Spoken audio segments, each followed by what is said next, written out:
Hey guys, welcome back to my channel. My name is Caitlin and today it is finally time for my monthly eyeshadow palette ranking. We are going to rank from worst to best all of the eyeshadow palettes I used in the month of November, from old things in my collection to some newer things. If that sounds interesting to you, keep on watching. Before we get too far into the video, if you have not already, I would love it if you consider subscribing. I upload new videos twice a week. It is totally free to subscribe and I would love to have you back again on the channel for all things makeup. Alright, so none of the palettes this month I would say are like bad, unusable. It's really a lot of just preference this month. So let's go ahead and get started. And number 14 is the Viseart Violet Étendue palette. I brought this one out of my palette pile of shame for an Instagram collab hosted by KAITLYNF House Makeup, I believe is her username. And yeah, this one, the mattes, I loved. It was the first Viseart brand palette I've ever used. The shimmers, lackluster. I'm definitely glad I got like the mini version because like this might be one that I would pair with my more like special indie shimmers, because the shimmers just were not in this one. It was a very light, not super pigmented look, which some people might like. For me, I ranked it lowest. And number 13 from Shall We Makeup is the Somber Garden palette in collaboration with Freya. Now this one has a great formula. I actually love the quality of this one. It just comes down to the fact that it's a pretty dark color story. Like there's not a lot of mid or light tones. I feel like everything just turns out a little too dark for me with this one when I use it as a standalone. So it's ranked lower, not because of the formula. Like I like the colors in this, but this one too, I feel like I'd be happier if it was a companion palette for me than using it as a standalone, because everything just turns out a little too dark for me, it seems like, and things just look a little muddy. Could just be a me problem, like the color combinations I'm doing, but it's just how I'm feeling about it this month. And number 12 from Melt Cosmetics is the Rust palette, another one brought out for Throwback Thursday collab on Instagram. The shimmers are just not great quality in my opinion in a lot of Melt palettes. The mattes are really nice, but this one I think a lot of it just boiled down to like kind of a boring color story, if I'm being honest. Like it's fine for everyday work, whatever, but when I want to get the creative juices flowing, this is not the one I pull and gravitate towards, so that's why it wasn't any higher. And number 11 from ABH is the Riviera palette. I know, we're going back in time here. Same thing.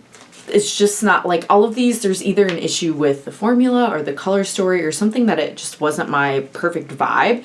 With this one, it's the formula. I do feel like these shimmers are better than the Melt ones, and better than the Viseart ones, but Shall We's got a better formula, but I like this color story better than I think that Shall We one.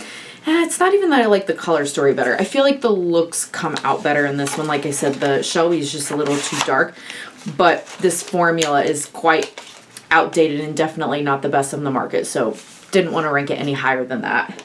And number 10 from Adept Cosmetics is their Element 115 palette. I really quite like this one. I just feel like everything ends up either like purple or blue. Like I know there's a teal and I know there's a gold, but overall most of the looks end up being the same kind of vibe. And again, maybe that's just a me problem and how I'm doing it. But I used this palette again and was like, I like a purple look. I can do a blue look, but it just feels very like one trick pony, so I didn't rank it any higher, but the quality of this one is excellent. And number 9 from Menagerie Cosmetics is the Indigo Ink palette. Now this one is a much more interesting color story in my opinion. This one though, like the shimmers, while there's some duochrome, hopefully you can see the little shiftiness there of ink defense, very cool. That bumps it up a little bit. It's still a pretty smooth metallic formula that's like not very textured and not super sparkly, which is just my preference of formula. I do like something that's a little more textured and sparkly than these smooth ones, so not bad. We're getting better, but definitely not the highest on the list. And number 8 from Earthly Cosmetics, the Gargoyle palette. Again, we are getting closer. This one has a lot more versatility. I do like this sparkle in these shimmers, but they are also really smooth, and I do prefer a more textured shimmer personally, so we're getting much closer. I like the color story. I'm gravitating more towards warm tones though lately for some reason. Maybe once we're into winter it'll be a little bit more. I also say for some reason, I feel like part of it is because I do still have kind of like a reddish color in my hair from the last time I colored it, and I feel like the warm tones and the red go a little bit better than the cool tones just with what I've got going on right now. But yeah, that one is a good one even though it's not the top for me. In number 7 from Gourmand Girls, the Nightshade palette. This one is really, really pretty, and I do think this one's versatile as well. Like, you can go purple, green, yellow, like you've got more than just 2 colors you can go, and it does have some of the more textured shimmer that I'm talking about that I prefer. Kind of squishy putty, but it doesn't only have that formula in it. It's also got more of a smoother, drier, sparkly formula, so you've got the best of both worlds. This one, even though you can go purple, green, yellow, like you've got more versatility, I just don't feel like it's the most versatile of all of these, and it wasn't like my perfect colored story this month, but this one's really good. And number 6 is the palette I'm wearing today. I did a really light look using the Simply Posh Cozy Cabin. I really like the simplicity of being able to just go down a row and you can get a look just from that, or you can mix and match. I like that we've got warm and cool all in the same one, and I love these duo chrome shimmers in the middle row. They're really, really sparkly. They're not too dry. They're not too squishy. They're really, really great. And they are duochrome, so I feel like some of the, well, I don't feel like, some of the palettes that are ranked higher just have some more like multi-chromes and special shades, but this one is really, really nice. Okay, top 5. And number 5 is another Simply Posh palette, and this is the Snow Angel palette. It is more cool toned, more icy, but I just love muted colors so much, and I felt like some of these duochromes were a little bit more unique to my collection, at least in the middle row, than some in the Simply Posh. Like, at the end of the day, there's warm browns and things that I could easily get other places, but I love having these. They're almost like muted pastels, I guess is how I would describe them, and I don't have a lot of things like that in my collection. So again, like, not any higher because there's no multi-chromes or special shades, which I absolutely love, but more unique on this one. And number 4 from Odin's Eye is the Hello palette, which is the original collaboration with Angelica Nyqvist. Something about this one, I just keep coming back to it. Like, you've got green, but you've also got yellow, chartreuse, pink. You can go a little more like berry neutral with soot, and with Decay up here. This one just has a lot of versatility, and double-sided is such a cool multi-chrome in here. I've got a dip, like, I could probably pan this one if I really wanted to. In a couple of the shimmers at least, there's like visible divots. So this one's really, really nice. Got texture in the shimmer formula. I think it's just color story, and like there's a couple that I reach for a lot that I just rank them higher because I was reaching for them more and obviously like favoring them over this one. In the top 3, number 3 from Adept Cosmetics, the Unity palette. I really didn't expect to love this one as much as I did, but I really like these muted tones. They make them really nice for every day.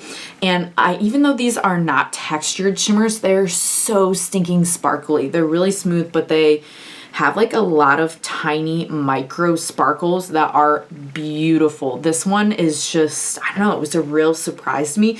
You can go a little more bolder with the pink if you want to, but there's, I don't know, this is just like a really nice rose everyday kind of a palette with that super sparkly, great Adept formula that I love. So yeah, the Unity palette, this one's good. But it is, again, more of like an everyday palette to me. I always rank the ones that kind of get my creative juices flowing a little bit more personally. And number 2 from Unearthly Cosmetics is the Dreamer palette. This one just has such a cool special holochrome in it. Dream State, that really got it up there for me. Fantasy is so super sparkly. I doubt on camera I'll even be able to capture all of the sparkles and the cool reflex in those. These are really dry and shimmery too, and I don't mean really dry in a bad way. They're just not super emollient. But I love too that you can go neutral, rosy, or purple, and I know not everybody likes it, but I love a gray shadow. So this one is, I think gonna come out more in the winter. Really, really like both the formula and the color story of that one. But it just, there's one other one that was just like really stinking cool to me to rank number 1. For number 1, November 2025, it's another Earthly Cosmetics palette. It's the Weirdos. I pulled this one out after a long time. Look how cool. Like, can we remember the series of palettes that came out when this one did? Like, so stinking unique and cool. We've got like the Glamour and the Weirdos multi-chromes. Hopefully you can see as I'm moving it here some of the like shifts in the shimmers and the different colors. It's really, really cool. I like that we have a black to deepen it up, but it also goes super light with Feather, which is another multi-chrome. And you can go like Valentine's, you can go Halloween, you can go a little more neutral, just like pinky rosy with some of these and make it a little smoky. But this is just like a really cool color story with an awesome formula. And at the end of the day, that's what I'm going to reach for the most, number 1. So that is all 14 palettes I used in the month of November. Let me know what you used in the comments. I would love to hear from you. Thanks so much if you made it all the way to the end of the video, and I hope to see you again in the next one. Bye!